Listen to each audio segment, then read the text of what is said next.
Tutte giorni da vita sono fatte di emozioni che passano in un attimo e non possono tornare. Ma tu invece per noi sei l'emozione eterna che fa sbattere il cuore e mai si può fermare. Da quando in da vita ci stai tu, per noi asciutta chi s'arcobalena, che roba una giornata e pioggia rindo cielo brilla più.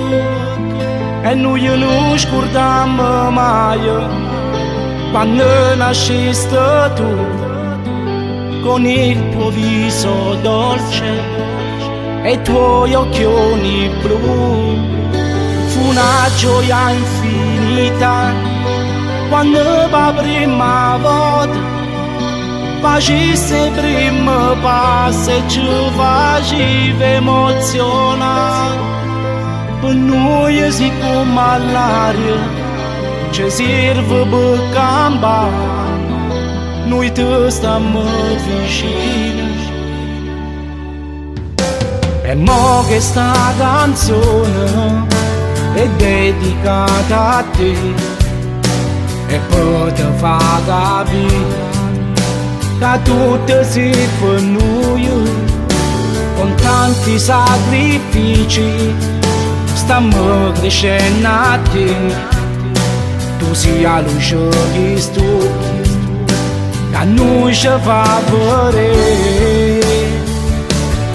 Da quando in la vita ci stai tu, per noi asciutta chi s'arcobalena, che roba una giornata e pioggia rindo cielo brilla più.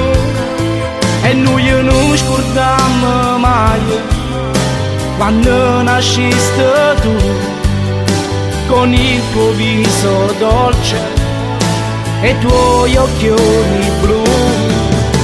Fu una gioia infinita quando per la prima volta faceste il primo passo e ci faceva emozionare. Per noi si come all'aria ci serve per campare, noi ti stiamo vicini. Samira, tu sai cosa più importante per mamma e papà.